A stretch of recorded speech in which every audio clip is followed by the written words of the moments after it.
Climbing the walls to supersize your business. What the heck does that mean? Sharon Horne-Ellstrom here, also known as Pajama Grandma, with an interesting idiom, the idiom of climbing the walls. What the heck does it mean? Where did it come from? Climbing the walls, they believe, came from the time when, in the military, when soldiers would be storming a castle and they'd literally be climbing the walls of the castle, and they were anxious to get over the walls and into the castle so that the battle could begin, and of course that they could win.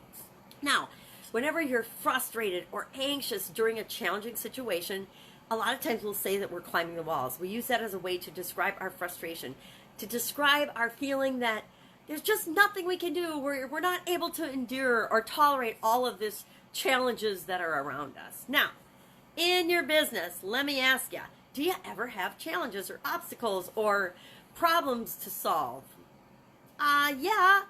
Hundreds of times a day, usually, right? There's always stuff coming up. There's always things in the environment. There's always projects and product launches and people and vendors and you name it. There are challenges up the yin-yang when it comes to running our own business. And especially when we're in growth mode, when we want to grow and supersize and build our business.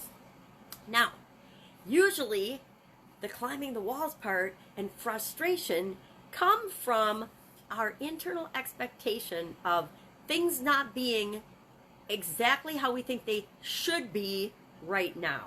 Now, where does that come from? Should comes from judgment. If I'm judging that something isn't perfect yet or it isn't how it should be, it's me judging that it isn't what it should be. I'm not looking at it and saying, here's where it is, here's where we are, and here's the next thing we need to do. I'm saying, this isn't right. This isn't as it should be. I'm frustrated. I'm climbing the walls. It's not happening fast enough. It's not happening the way I want it to.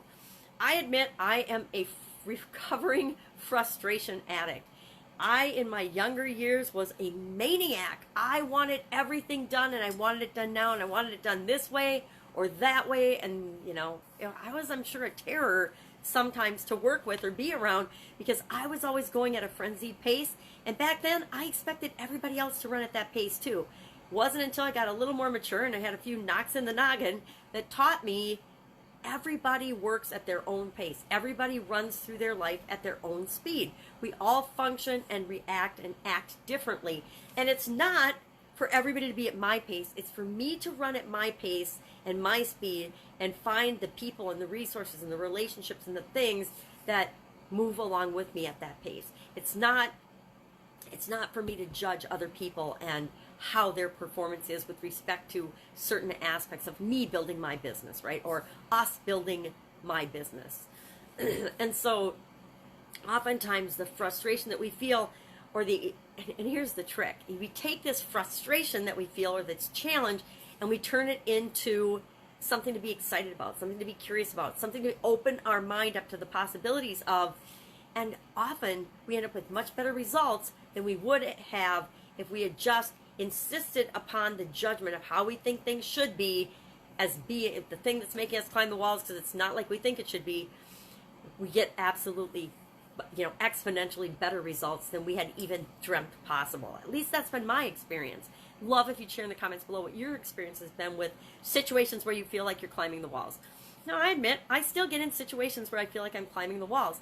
Might be hanging out with my 4-year-old granddaughter, and she might be fussy about something, and I find myself saying, okay, this is driving me nuts. I'm climbing the walls. I'm not sure what to do because I'll have tried like 12 things, forgetting that 4-year-olds, just like adults, by the way, you got to keep trying things until you figure out what works for them. You have to find the thing that motivates the why for each different adult that you're working with, just like with a 4-year-old. So you have to figure out what's the problem, why is she upset, what's the challenge, what are the options and possibilities, and you have to offer up a whole bunch of them until one clicks, and they're like, oh yeah, that's the thing that will get me out of this funk.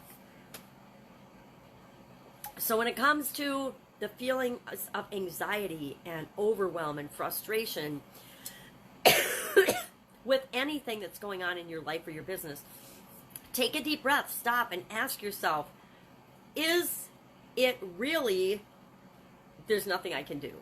Is it, and if there's nothing you can do, guess what? You can always change your mind and your perspective about the situation. So there's always something we can do, even when we think there's nothing we can do. But frankly, the world's full of infinite possibilities. So Am I thinking that there's nothing I can do? Am I climbing the walls because I'm judging something as it should be different than it actually is? Then I just take a step back and I say, okay, what is? And then what's the next thing I'm going to do about it? And if I'm stepping back and I stop judging it and I get curious about, well, what is the thing that we could do? What is another possibility? What is another way of looking at this? All of a sudden the frustration and the climbing the walls feeling dissipates and I feel much better and I get a better result.